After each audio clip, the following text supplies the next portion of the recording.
Примерно в полвторого ночи на 10 ноября украинский мониторинг со ссылкой на поветренные силы сообщил сначала о взлетах нескольких МиГ-31К, а потом о пусках кинжалов. Далее пошли комментарии об ударах одной ракеты по Киеву, а второй по авиабазе в Староконстантинове Хмельницкой области. Это было неожиданно, поскольку после масштабной ночи атаки по энергетике и военным целям, какая была пару дней назад, наступает относительно ракетно-дроновое затишье.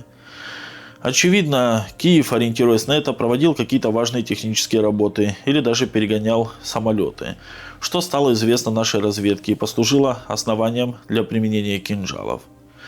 Позднее официалы противника признали факт атаки двумя аэробаллистическими ракетами Х-47М2. Об этом говорится в очередной сводке поветренных сил.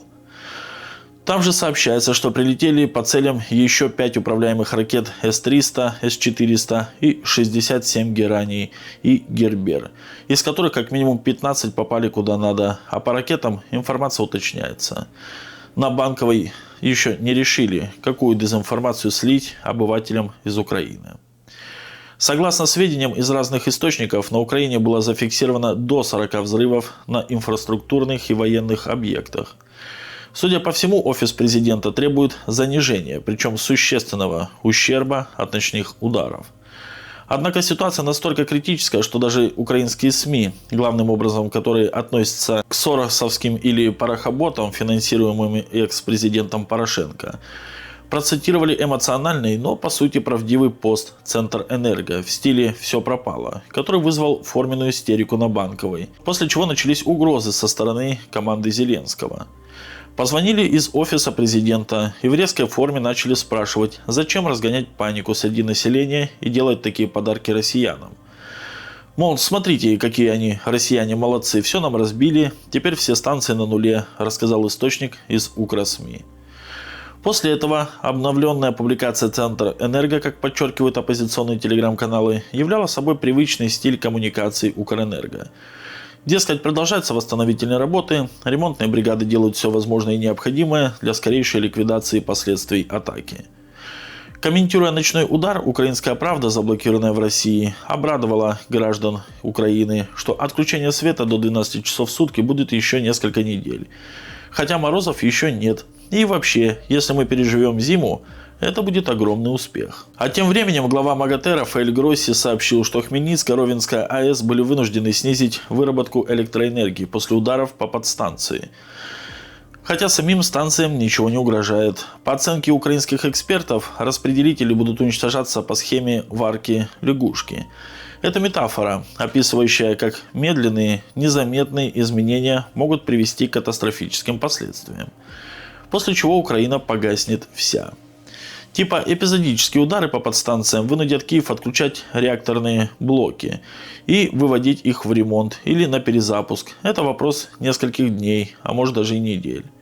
Кстати, Зеленский и его команда примерно таким образом отключали ЗАЭС в Энергодаре, не давая возможности ее запустить даже на 15% мощности, только поддерживать в безопасном режиме.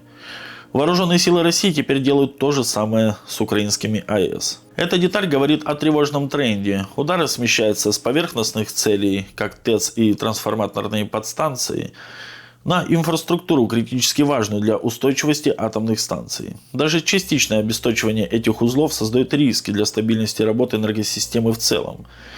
Ведь атомная генерация должна поддерживать постоянный баланс нагрузки, говорится в постах многих относительно независимых милитари-блогеров.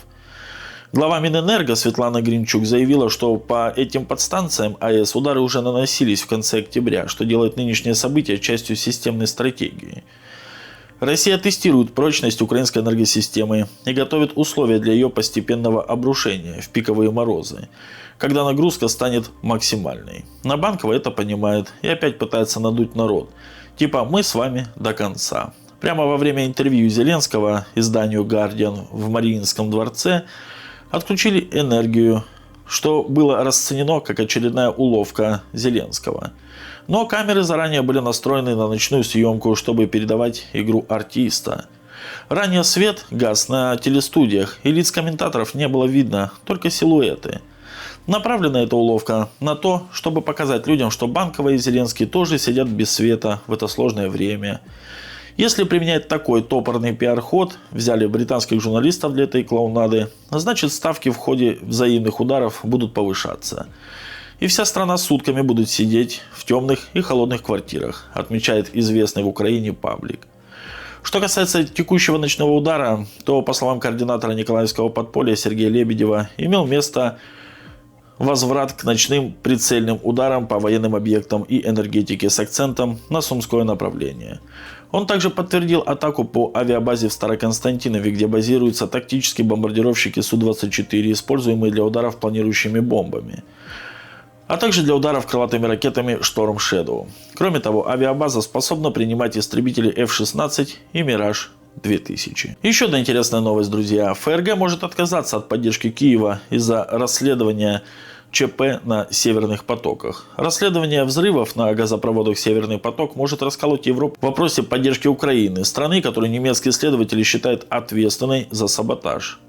Об этом пишет американская газета Wall Street Journal. В публикации отмечается, что, по мнению немецких следователей, взрывы осуществило элитное украинское военное подразделение под непосредственным руководством генерала Валерия Залужного, на тот момент главкома ВСУ. Решающим доказательством стала зернистая черно-белая фотография, сделанная немецкой камерой контроля скорости. На ней было видно лицо украинского водолаза, которого полиция идентифицировала с помощью коммерчески доступного программного обеспечения для распознавания лиц, приводит Wall Street Journal подробности расследования. Издание добавляет, что целью диверсантов было сократить как доходы России от продажи нефти, так и ее экономические связи с ФРГ.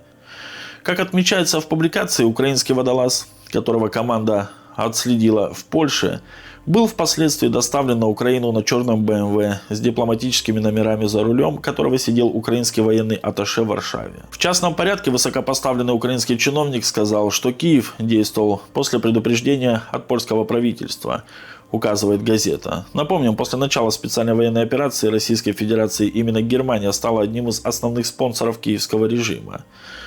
Финансовая помощь Украине зачастую оказывалась Берлином в ущерб интересам собственного населения.